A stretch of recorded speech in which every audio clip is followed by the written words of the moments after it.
A new study conducted on Facebook ads in 2022 reveals that 30% of inferred interests are inaccurate or irrelevant, which would help to explain why some advertisers on Facebook don't find success or struggle with poor performance early on when they don't have a lot of customer data. Now, this also highlights why first-party data has become so essential for online advertisers who want to scale their business revenue with Facebook/Meta advertising. But what exactly is first-party data, and how do you start to use it today for your ad targeting? So first-party data is your customer information that you're collecting directly from customers. Now, in contrast, there's second-party and third-party data. The difference being is that second-party data is data that you're getting and you're actually sharing with another company against your audience. So you're trying to get deeper insights on your audience. So you're getting some additional information from a second-party source.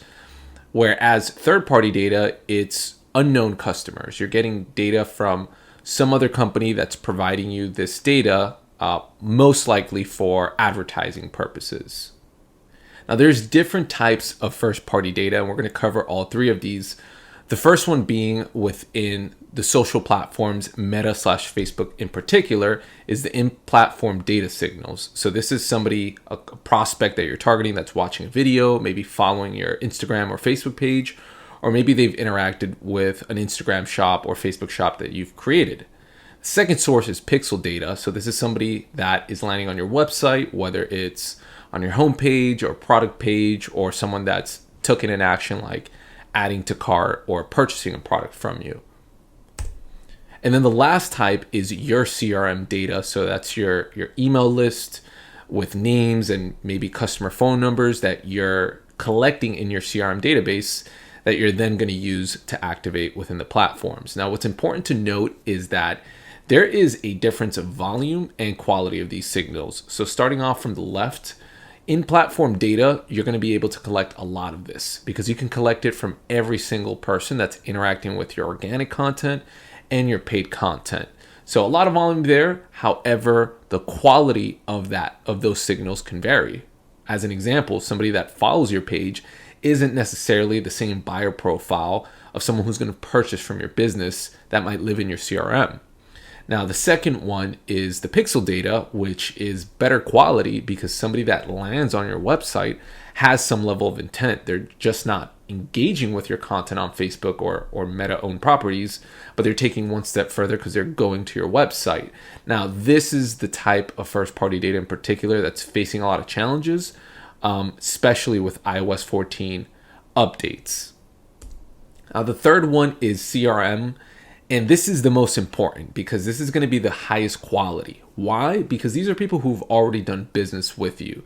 So being able to use this data long term is going to be your most powerful type of first party data. However, you do have to realize that this is going to be limited, especially if you're just starting off as a business, because you might not have a ton of customer records to be able to really use this data effectively. And a good paid social strategy really leverages all three of these in synergy and helps to make that data work for the business collectively.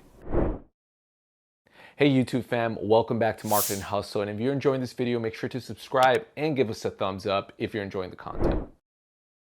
So now let me tell you the 4 key benefits of activating first-party data. The first one being, if you are prospecting, you can suppress people who've already bought from you so that you don't waste your ad dollars on Facebook advertising to people who already live within your CRM list, which you can easily just do email automation campaigns, or you could do retargeting via SMS messaging. The second one is you can retarget those customers who have bought from you, especially if you have if you're selling a product or some kind of subscription service where you can benefit from repeat purchases. You can keep that conversation going and augment what you're already doing in owned channels like organic social or your email automation. Now,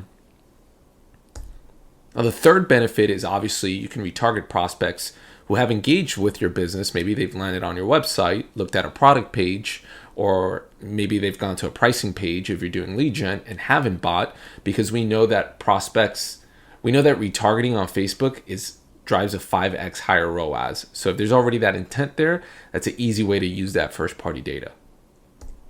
Now, the last one, which in my opinion is the most important because this is the way that you can really scale business revenue with first-party data long-term, is lookalike audiences. Using those custom audiences from your CRM list or from pixel data or from platform data to build different variations of lookalike audiences and really scale up your campaigns long-term. Now, there are a lot of challenges when it comes to doing this right because there's so many different ways that you could spin lookalike audiences. So it's not a set it and forget it approach. But we know it's important. It works very effective. And in my experience, I've always seen lookalike campaigns outperform long-term interest and detailed targeting. Now, before we keep going, we have a quick message from this video sponsor, Hypergrowth Ads. Avoid spending weeks, if not months, improperly scaling your Facebook ads first-party data by joining our Hypergrowth Ads membership, which unpacks strategies, frameworks, and best practices to grow your Facebook ads performance profitably today. The Hypergrowth Ads membership gives you instant access to over 31 on-demand videos that go from foundational content to juicy advanced approaches and grants you access to our exclusive Marketing Hustle Discord group where I share real-time industry ad resources and our members have a place and a forum to discuss campaign insights and ad strategies with you. Sign up today and I hope to see you there. Now, in terms of how do you actually activate and build audiences within Facebook and its family of apps, including Instagram, the way you do that is you ingest these audiences, you create a custom audience within Facebook. You can use these audiences across all of the apps, whether it's Facebook Messenger, Instagram, or WhatsApp.